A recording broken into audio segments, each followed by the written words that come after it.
Hello, and welcome to the Modern Romantic Podcast, where we celebrate and inspire romanticism through passionate people who do incredible things. Hi, I'm number 35. I will be singing Hi, I'm Trey from the musical The Modern Romantic Podcast. And I'm joined by my co host, Emily, who will join me in this duet. That's right. And go. Hi, I'm Trey. And that's it. Thank you. Thank you. Thank you. Thanks for coming, everyone. Well, you asked for Good 4 show. bars. Thank you. 4 left. How are you, Emily? I'm all right. I'm in the wrong place. This is weird. Okay, so am I. How did this happen? I don't know. Switch this around for just a second. It's like musical chairs. We're not ready for this. How's your week been? Pretty good. Pretty good. It's finally getting warmer out. I'm here for that. And yeah, just, the usual, working on spring. Yes. How about you? You have all kinds of show stuff happening. Yes. So at time of recording on Saturday, I've got an audition for Hairspray. And then callbacks are 2 days after if I get a callback. Then a week later, I have auditions for Hunchback of Notre Dame. Two very different shows, but woo, theater. And then after that, they just put up auditions for the Cher show locally. So, yeah. So is that what it's called? The Cher show? The Cher show. Yes. Oh, I don't know about this one. It's think like a jukebox musical about Cher's life, all set to the songbook of Cher. Okay. So it's really fun. It's cute. It's fun. It's going to be a good time. But I am really excited to get the perspective of our guest tonight. Yeah. Of all things theater,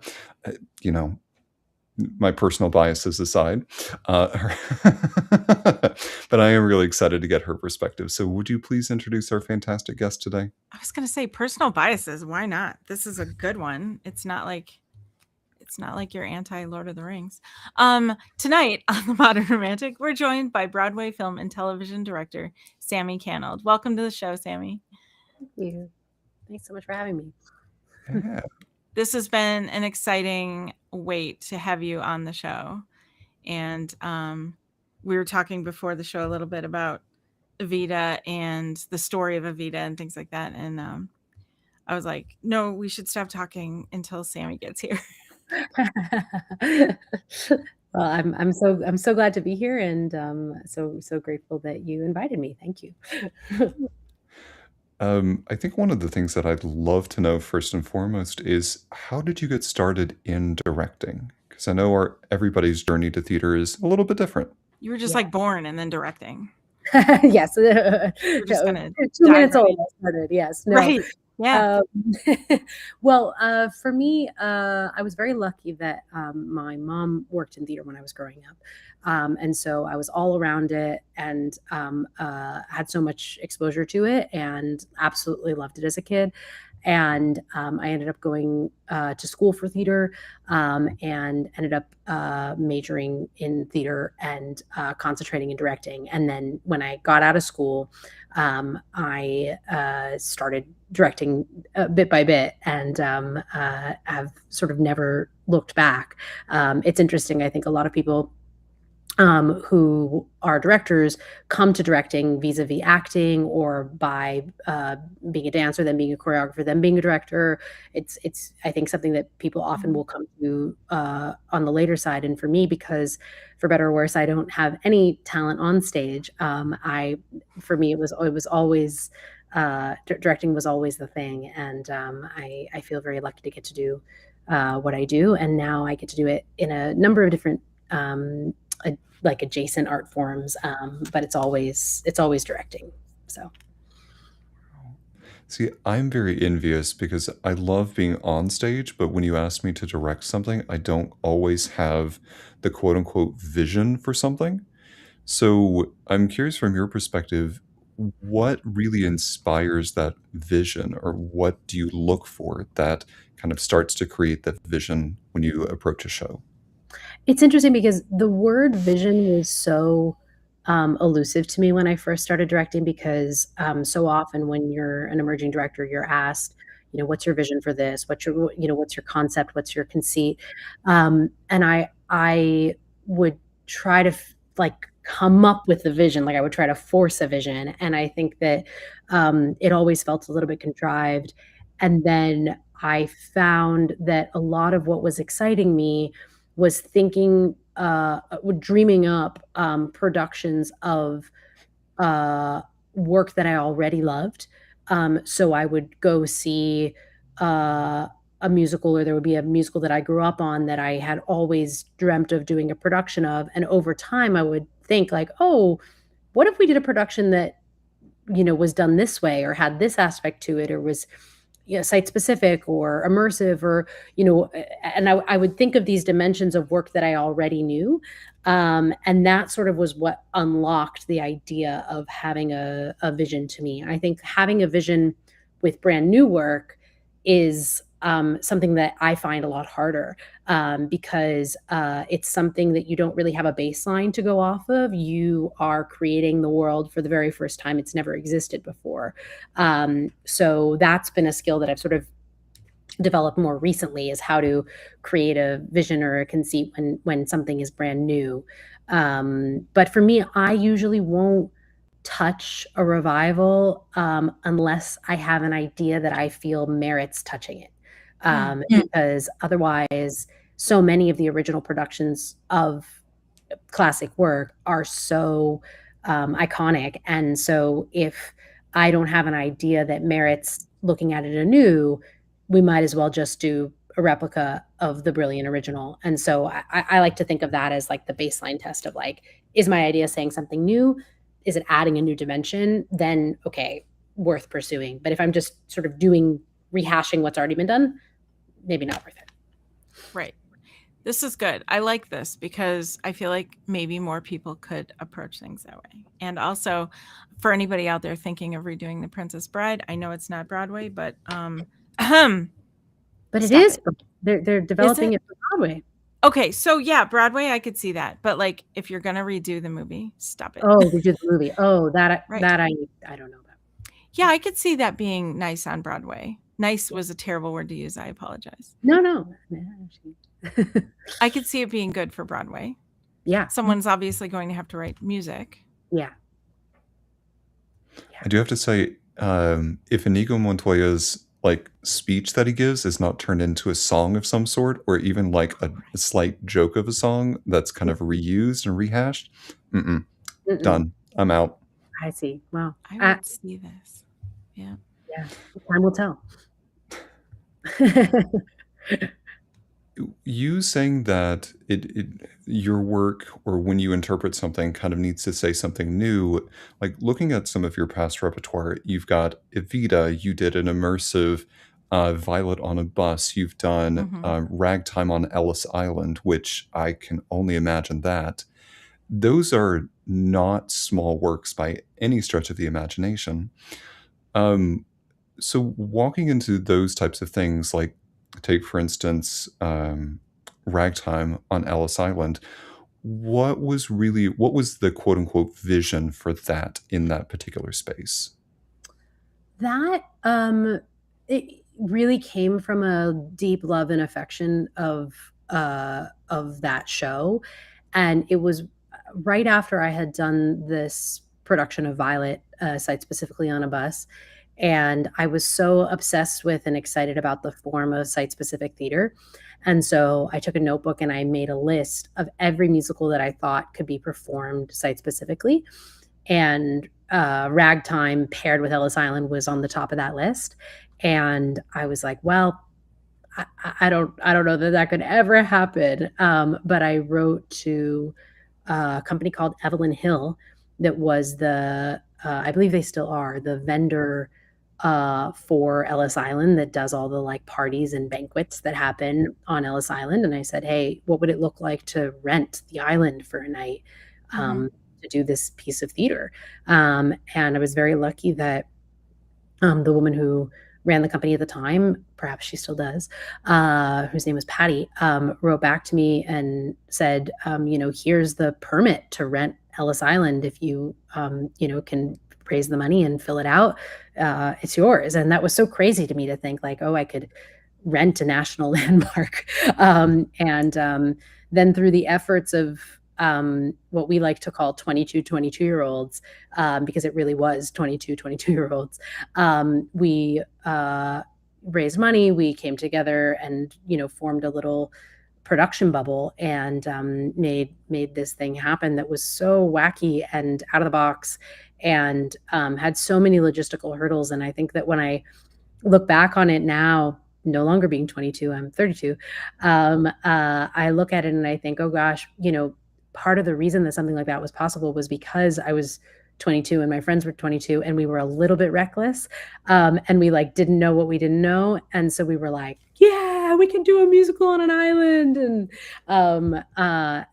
that kind of spirit of can do, I think, is sometimes something that we lose a little bit of as we have more and more experiences and become more and more cautious because of those experiences. I have, so much reverence for experience, and experience really matters. And at the same time, something I think about a lot now that I'm a decade into my professional career is making sure that I hold on to the slight recklessness of what I was doing when I was 22.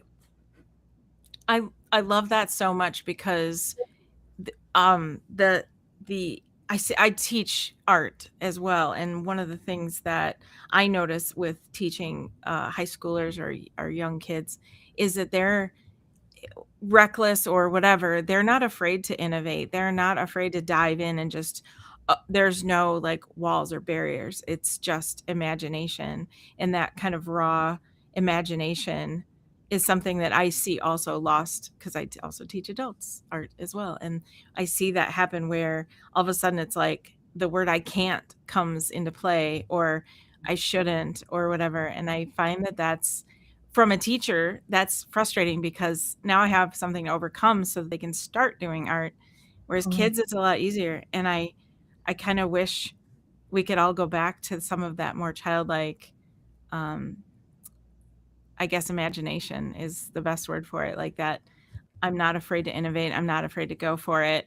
If you look back, like you said, looking back now, like, would you do the same thing again? Maybe, maybe not. Having done it though, that kind of gives you that, like, I can now, which I think is awesome. And I wish more people could see life that way.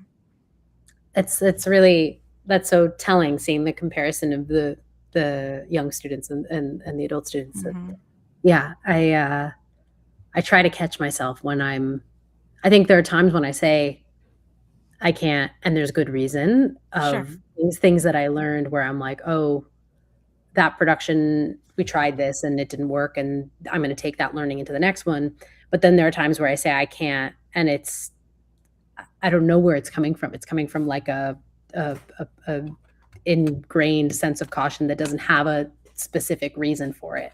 I think we're also so budget conscious in the way that we make a lot of art now, for good reason. But as a result, I sometimes catch myself in design processes where, we'll say, and then there's a staircase that goes up to the sky, and then somebody goes down the elevator, and I'll catch my brain going, oh, we can't afford an elevator. And I'm like, okay, but like, imagine for a second anything is possible. What would the design be? And then let's talk about what's practical after that. But like first, let's dream. And I try to catch myself when I'm thinking that way. Yeah, dream big first and then pare down if you need to. Yeah. You were going to say something, Trey. No, we talk about that like when we're designing content at work. So while I don't work in a very artistic space, we still tell ourselves to do that, because to do fun things to teach other people, you have to do something that's crazy and out of the box. And sometimes those make it to the fully funded projects, and those are the things that matter. Totally. Yeah, that makes sense. Makes a lot of sense. It reminds me of the wings. When we made the big wings for a photo shoot, and it was a runway show first. And it was like, okay, let's make these big cybernetic wings. And then what my friend's idea of big was 4 feet, and my idea of big was 12 feet. And they should also open from 4 feet to 12 feet. by pulling cables and stuff. And I remember the looks on their faces said 12 feet. And they were like, well, we don't even know how to build that. And I was like, let's sit down and figure that out. And so I don't know why I brought that up. It just reminded me of the wings. Like, why not? Why Yeah. can't they be 12 feet just because you didn't think of 12 first? Totally. Yeah. So Go for the 12-foot wings. go for the 12-foot wings. We did it. Yeah. They were 12 feet. Yeah. They opened. Yeah. They were. And I have to figure out a way to use them now. It's been a while. Anyway. You were saying, Trey. Well, Sammy, we've talked about from your perspective as like a director, but I want to flip it back on the audience. The perspective I have on some audiences and the reaction to some shows, they're coming to hear singers do crazy runs, they're there to see the spectacle of things, but it makes me worried that sometimes they're not open to listen to the vision that's happening on stage and the full message of that. So during your artistic process, what are you doing to encourage that audience to go to stop and really listen to what's and see both cognitively and then also intaking in of themselves what is happening on stage? For me, it all comes to story. I think that when spectacle or vocal gymnastics or something else is in service of story, it can be so unbelievably thrilling. I think that when it's there for the sake of being there, it to me feels gratuitous. And I think that, if all we were looking for in theater was spectacle, and things that are thrilling, we could go to a theme park, or we could, do something else that is spectacle driven, go watch a fireworks show or something like that. And I think that, to me, what sets theater apart is how story driven it is. And so, the moments when story calls for incredible spectacle are some of my favorite moments in the theater ever. And also, I think that it's because they were so grounded in the fact that I cared about the characters and I was on the journey with these characters. So I think it's part of why, in new musicals take forever to develop now. They take many, many years to get to, when they're ready for the stage. And I think that part of that is that, you really want to get the story right before you're putting something on its feet or even entering a room with actors. Honing what your storytelling is will give way to physical production in a way that's really exciting, but not if the story isn't on solid ground first. Well put. Yeah, the heart of the story still needs to matter and be conveyed in the way that it should. So that is a solid answer. It kind of reminds me of Gregor Maguire's answer of like when he said he was he received a bunch of requests to adapt Wicked, and so going through the list of things and finally landing on Stephen Schwartz and really getting to the heart of what Wicked was all about. Pitched him the opening song, "No One Wants the Wicked," and he goes, "You got it." That was it. So it's what really is at the heart of the story is really what he cared about. Yeah, makes sense. Speaking of the heart, I feel like Evita is one of the things that I know of your works the best because I've seen, not that I've seen bootlegs of any of these performances, but I have definitely heard many, many positive things about your productions of Evita, specifically from the location is going to get me. I think it's the American Shakespeare. Yes, we did one at the American Repertory Theater and then Shakespeare Theater Company. So Okay. Yeah, similar. Yeah. Conflating the two, but I've heard so many wonderful things about that. So I want to start off by asking, what about Evita attracts you to that particular production? Well, I saw the revival of Evita when I was a teenager.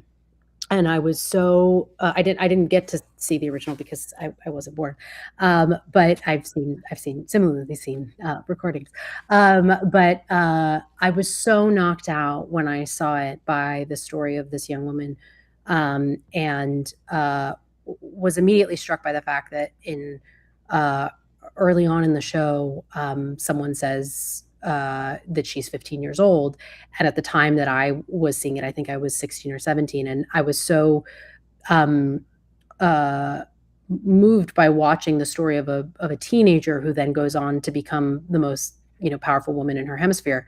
And I think that female power and what female power looks like and how it manifests is something that we don't talk about a lot in at least musical theater.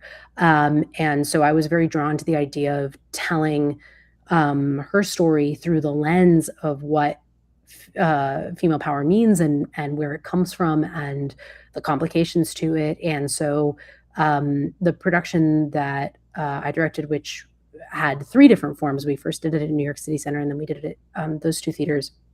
Really was through the lens of myself and the other creatives on it. The core creative team was or choreography music team. We were all women, and there were a number of Argentinian artists on the team as well.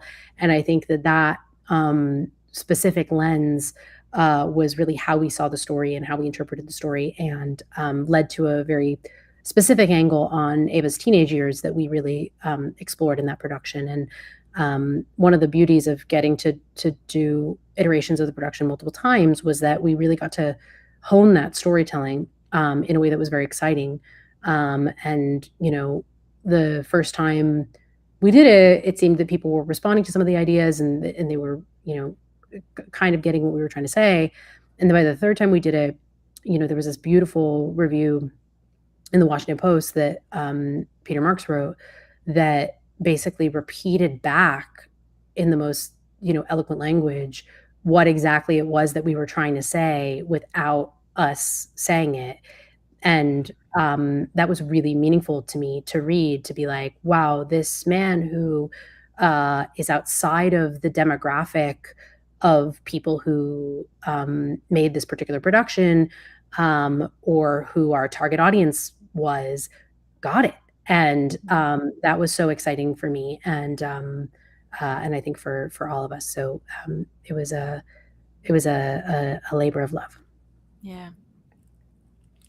When you are working so hard to put a production on that's whether it's a fun, happy one or a more heartfelt, deep one with a strong message like that, at what point during a production are you able to kind of step back and go, oh yeah, this is it. This is why I do what I do, and you can actually maybe enjoy the moment or take a step back and kind of see what it is you're doing that's fulfilling? Does that occur to you at all during the production, or is it only after?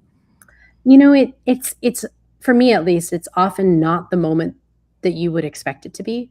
Like when I was growing up, I thought that the day that I made my Broadway debut as a director would be the coolest, best, most awesome day of my life. It would be like covered in fairy dust. And the day that I actually made my Broadway debut as a director was so stressful, and there was so much going on, and I was running around like a chicken, and my shoes hurt, and like everything was crazy. And and a part of it is that, like, on opening night of a Broadway show, you're coordinating 5 million different things, and you're waiting for the reviews to drop, which is like never a nice feeling because there's so much like stress and anticipation around that. And there's the idea that you're locking the show and walking away and you can't touch it anymore, I think is very stressful for a lot of directors. Mm-hmm. And so I was sitting there being like, wow, this was supposed to be like the best day of my life. Like what's wrong?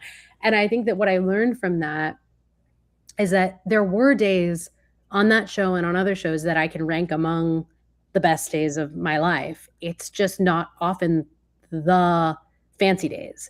It's like the very quiet moment in a rehearsal room when an actor like has a breakthrough after you've been working on something for a really long time, or it's the moment where like you see a big giant set change come together for the first time and you're like, wow, that was magical, or things like that come when you're not expecting them. And I think that, to me, that's like part of the magic of getting to be a director, is like the magic lives in like moments in the process that you might not think it does versus in the product. Like, I often don't like watching my own shows because I just see things that I want to change. So it's more the joy being in the process than it is in the product. Though I know that for audiences, often the joy is in the product, right? The audience doesn't care what I do in a process, what the actors do in a process. I mean, they like BTS or whatever, but that's not where the joy comes from for them. It's in seeing the thing. But I think for artists, so often the joy is in the process. And I imagine being behind the scenes, like, you already know most of what's going on. Like, you've got your finger in some little part of everything. And so I imagine that's even harder to surprise you with those moments because you already kind of know what's going on. So just be able to go, oh yeah, here's this cool new set change and it's magical for you. That must be an even rarer thing. Which is even more magical, maybe. Sorry, I didn't mean to interrupt. No. Like when I'm watching the show for the 20th time, I'm like hoping there aren't surprises, right? Because if there are surprises, something's gone wrong. But it's like the firsts, and the firsts don't happen in front of an audience, really. I mean, sometimes, I would say that the very first time a show is performed in front of an audience, like first preview of something, is both, at least for me, very magical and very painful because there's something spectacular about the first time that an audience is receiving something, especially if the audience knows they're the first ones to receive it. They're often so warm and friendly, and there's such a cool exchange. But at the same time, it's painful because you're so early in the process of completing the show in the life of what we call a preview process, that you watch like 10 million things go wrong and you're like, oh, that's not supposed to happen there, that's supposed to happen there, and it's part of the process. But yeah. When it comes to the audition process, there's always a dream of like, what can I do to impress the director so that I get picked? What advice do you have for those individuals that are walking into that audition room? Perhaps it's cliche to say, but I really think that the saying, it's not you, it's me, is so much of what shapes auditions for me, in the sense that, like, everybody who comes into an audition room is talented in their own way. To me, there is no objectivity to what talent is. There are certain metrics of, can you hit that note, or can you dance at this level. But I think that it is so often about fit to me, that and I think so often actors don't necessarily know some of the calculations that go into who ultimately gets a job, because so often they are so beyond an actor's control. And an actor could have done absolutely everything right in an audition, have absolutely slayed every part of it, been like so unbelievably talented, and not get the role if they're not the right fit. And in addition to not being the right fit, there's also the element of like, are they the right fit for the mosaic that you're making when you're making a company? And can you imagine this person opposite this person who's already cast? Or does this person believably play the daughter of this person? I mean, so often I make casting decisions on the basis of age. And I think that that's such a hard thing, I think, to reckon with as an actor, because you can't do anything to affect your age. You are your age, that's it.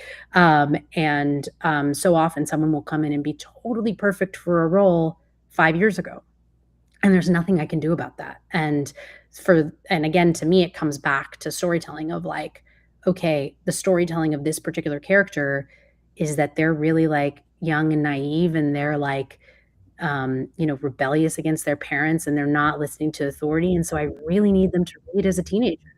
And the person who just came in was incredible, but doesn't read as a teenager. And so that's where I think the hard decisions often happen. And I think I like to say it to actors because I think that sometimes I'll talk to actor friends who will walk out of auditions and say, I absolutely aced that. I know I did my best work and then I didn't get it. What happened? Right. And I just think I hope people know that it's not them. It's the process and the way casting works and the surplus of incredible actors and the low demand for roles. It makes sense because I did an audition at Disney, and while Disney gets a rap sometimes, the people who came out before the audition gave a huge speech to the cattle that was sitting in that room and said, "Look, you're all talented. We know that you're talented. You know that you're talented. But please understand that." And they held up that big, thick book, the Disney Lookbook, and they said, "We have to go by these standards. And Mm. so you might be an incredible fit, but you're 6'2", and we need somebody that's 5'8". It really sometimes comes down to that. They said, Mhm. "We believe in you. We want you to do your best. So please show up and be your best person. But please know at the end of the day that we have to make some hard decisions because of things that are outside of your control." Yeah. And that was really nice to hear, especially from an institute like Disney. So I'm happy to hear that it's like you still recognize the talent, even though they may not fit in the mosaic of what you're trying to create. Yeah, and I think that you never know where a given audition or interaction is going to lead. I mean, I personally keep a spreadsheet of every actor I've ever worked with, and I also have a tab on that spreadsheet for actors that I've seen in a show or auditioned that I haven't worked with yet, but that I want to work with. Like if an audition is particularly amazing, but I don't have a role for that actor, I will put them on that tab of that spreadsheet so that I remember in the future, oh, that was somebody that I was really excited about and wanted to work with. And I've written to actors 7 years after an interaction, and then I get these emails back from them being like, "You remembered that?" And I'm not the only one. A lot of directors have long memories, like, in casting directors, it's our job to file away these extraordinary performances and then think when the right thing comes up. Or, I've been working in ceremonies a lot recently, and in ceremonies there's often a great need for people who speak different languages fluently. And so I'll go through my spreadsheet of every actor I've ever worked with being like, who's fluent in Mandarin, and then I find somebody who I haven't worked with in ages, but they're the only person on my spreadsheet who's fluent in Mandarin. And then I say, hello, do you remember me? And then they're so surprised. But I think that, like, so much of directing or casting or hiring in this industry is like pairing the right person with the right opportunity. And just because a given moment isn't the right one doesn't mean there isn't going to be another moment with that same group of people down the line. Right. I've done that with models too. I went to a lot of model calls for various runway shows I did, and there were times when another designer got that model that I really wanted, and so I did the same thing. I just kept their information, and as soon as I could use them, I would. Or, so sometimes it never worked out, but at least I had it. Similar thing. Like, I would try to tell models the same thing. Like, just because you didn't make this time doesn't mean you're not perfect for something. It just isn't this one thing. And Yeah, absolutely. those two industries are both very difficult for, I believe, those auditions and calls, because that you can walk away thinking you did your best work, like Trey said, and not realizing that you were just a little short, or you didn't fit into the shoe, or whatever it was. The mosaic parallel is something I really love too, that you said. That's really a nice way to look at it. Yeah, I think about it a lot, particularly in musicals, you know, when you're like, okay, we need somebody who can hit this note and somebody who, does gymnastics. And we need this person over here. It's like such a like delicate thing of like this person goes here, this person goes here, particularly when you're building a show that you hope will have a long life, and then you're going to have replacements in it. You know, there are such specific requirements for different roles, and so often, I mean, I think on Broadway, or equivalent level right now, it's very rare that there is an ensemble track that doesn't have to cover a principle or do something that's a specialty skill. And so so often you're not actually auditioning for that ensemble track necessarily. You're auditioning for what you would need to cover. And so it's we're thinking not who's going to make up the best ensemble, though that's of course part of it, but is like, oh, do we have two understudies for this lead in our ensemble? And it's if you go to your average Broadway show today and you look at the ensemble, and it's a fun game where you can look at the ensemble and try to pick out who are the understudies for these principal tracks. There's a math to all of the matrix of how things are cast. And of course, the marriage of math and humanity is like, and you want to make it a humane process and make sure that, everybody is seen and appreciated for their incredible talent. And also the show has specific needs and, tracks. So it's about sort of what is the alignment of those two things. Hearing you talk about that specifically, I have two questions. One, how do you stay sane, keeping and balancing all of that information? And then I've got a second question, but I want you to answer the first. Ooh, I think the job of a director is hard, and that's something I've embraced recently. I used to sort of be like, no, it's not hard, but I do think it's hard because you are navigating the leading a group of people that can sometimes be as big as hundreds into a common goal. And on a mission that has a common goal. And I think that kind of leadership has a level of stress and immense responsibility to it. And it's one I take very seriously. I'm not answering your question because I haven't really figured out how. No, I would say the closest thing I have to an answer is that I have an amazing husband who is like an incredible grounding force, and he used to work and still sort of works in humanitarian aid in Afghanistan.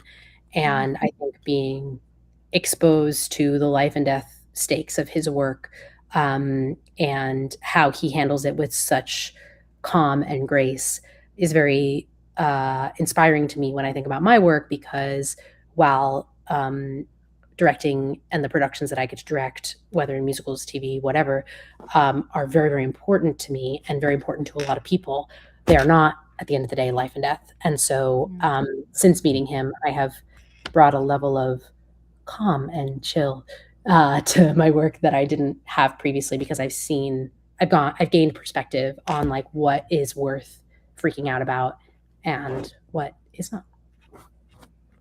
Well said. I would agree that perspective definitely helps, and your partner. I can say, having had a partner who I've talked to after auditions may have not gone well, looked at me and goes, "Did anybody die?" No. Okay, you're fine. You didn't break a leg, literally. You're good. Totally. And I think that, to some extent, you have to, when you're going into an audition, or for me, when I'm going into like a pitch meeting, or when I'm, that art becomes like the most important thing in the world for a second. And like, I think of it with such great importance. And also you have to be able to like go home at the end of the day and like let that go and be like, okay, I'm, healthy. I'm happy. I can, at the end of the day, like that's more than most of the world can say. And so like, good. Right.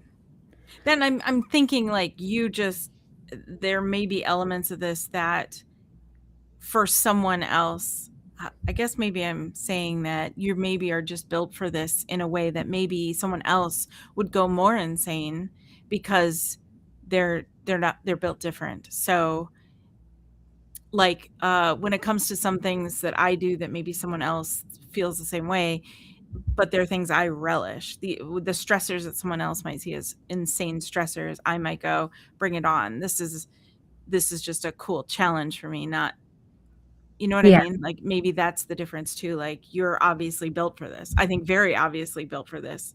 So the thing that might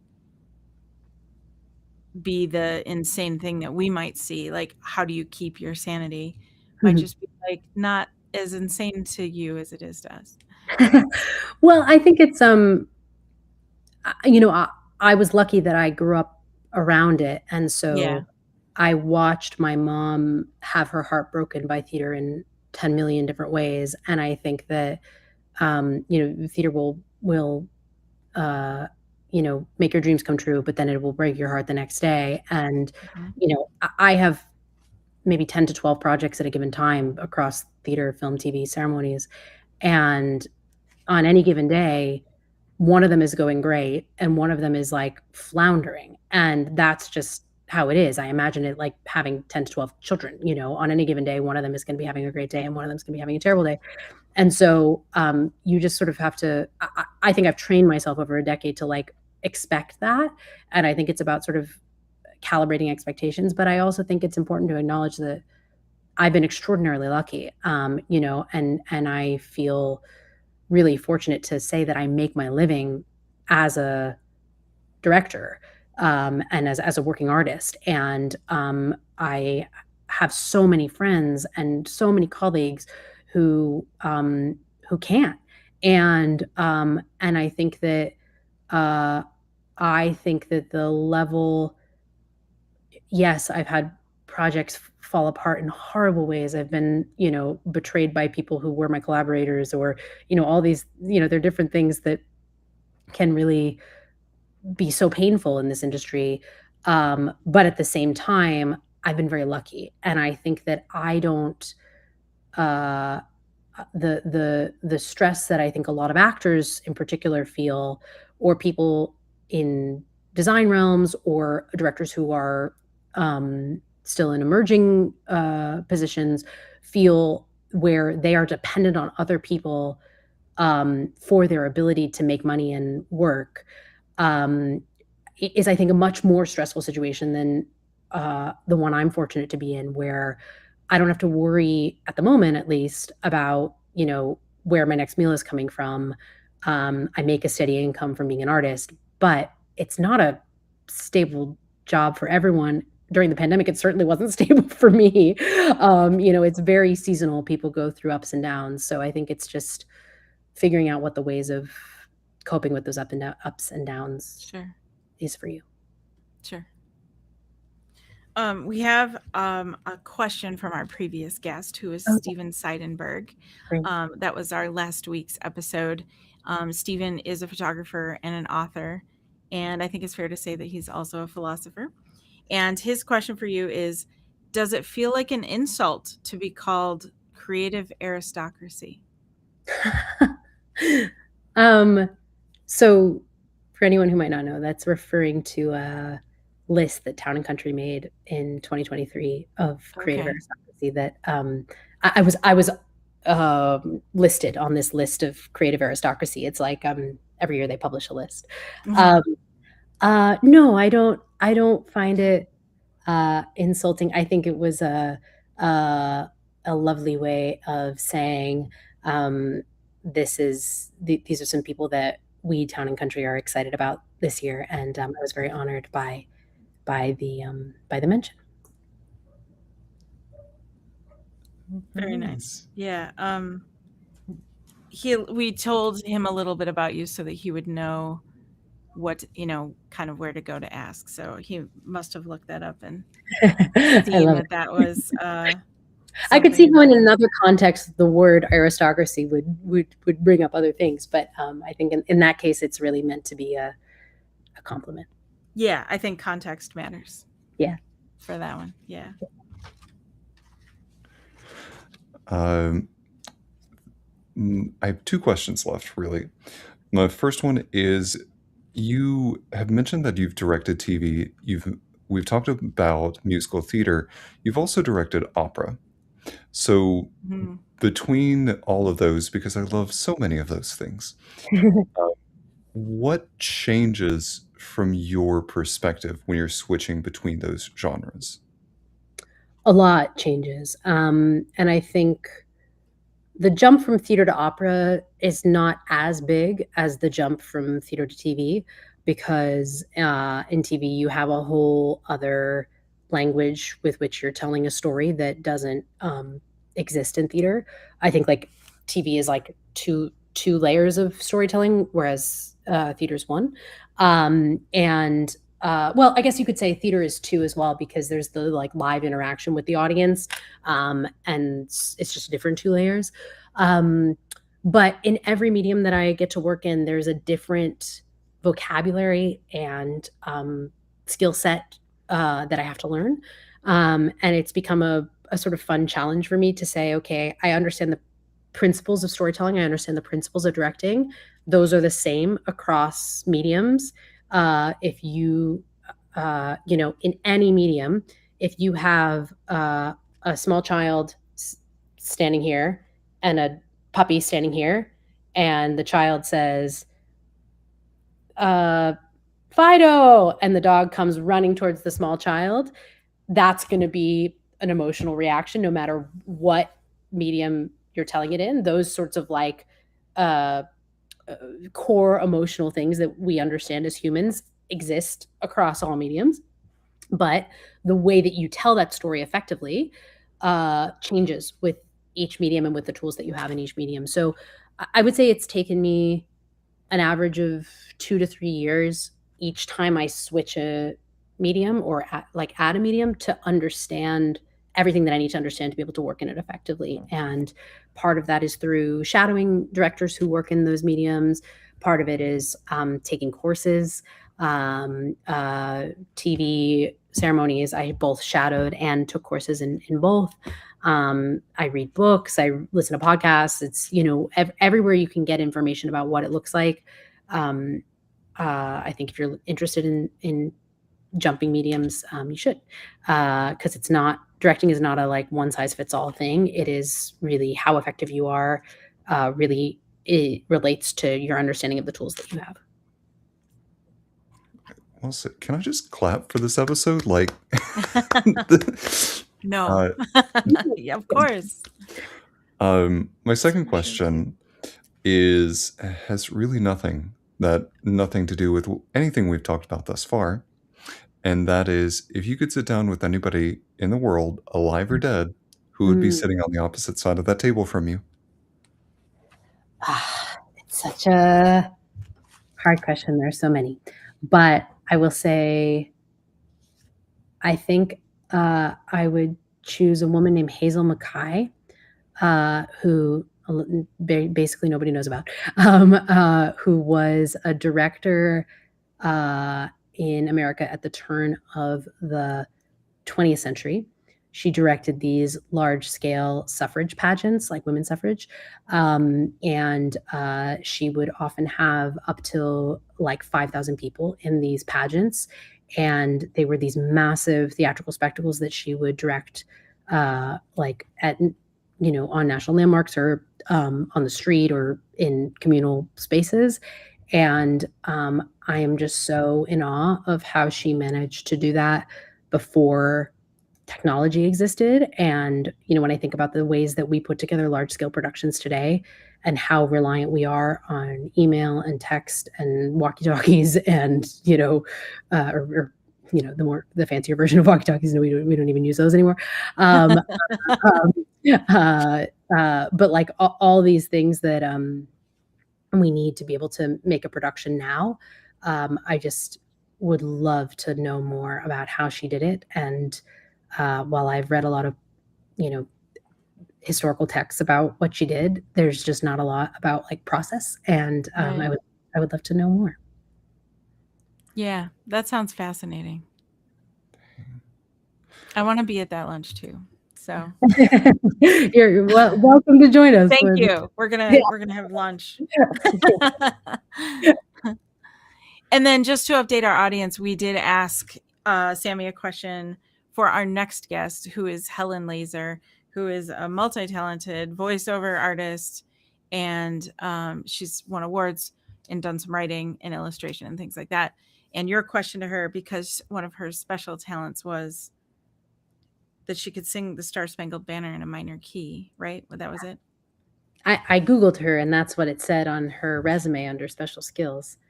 And I think it would be fun for your audiences if she sang it in a minor key, if she's willing.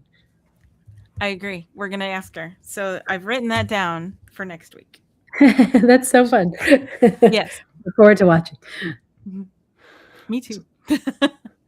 Well, Sammi, I have to say, I have really enjoyed this last hour with you. Your perspective on directing, your perspective on theater, and everything kind of wrapped in it is with such a clear-cut perspective that I don't often get to experience with some directors. So it is refreshing to see how clear-cut that is, and that you still maintain such a human-centric approach to what you do. So thank you for spending that with us and sharing that with us. Of course. Thank you so much for having me and for the wonderful questions and everything. I loved the conversation. Thank you. Thank you. Yeah, we did too. I did lie earlier. I do have one final question. Are there any projects that you'd like to promote coming up, and where can our audience find you? Yes. Yes. I am on Instagram mostly. I'm also on TikTok, but I need to work on that. It's just my name. I can never remember if there's a period in the middle, but if you search my name, Sammi Cannold, it will come up. There's only one of me. And I, in terms of future projects, I have a new musical called Grimm that is opening at the La Jolla Playhouse in San Diego this fall. It starts previews in late October, early November. And then a new musical coming up at the Taper in Los Angeles called The Turning. And then I'm working on a few things that I'm not allowed to talk about yet, but as soon as I am, I will put them on Instagram. We'll have to watch for that.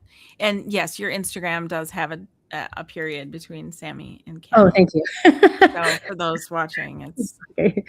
Can never remember. I think like my Twitter has no period. But I don't use Twitter anymore. So yeah, same. We don't either. That's incredible. You can also find Sammi at her website, sammicannold.com. You can see some incredible production photos from past performances of Evita, Sunset Boulevard, the production of Ragtime on Ellis Island, Violet on a Bus, so many others. I was slightly obsessed with them, so I'm very excited to get to find them. Please go support Sammi. We, of course, you can find our past episodes on our website at themodrom.com or wherever you happen to get your episodes, your podcast episodes specifically. We're also on Patreon. Search for The Modrom. And thanks so much for tuning in. We really couldn't do the show without you, our lovely listeners. So thanks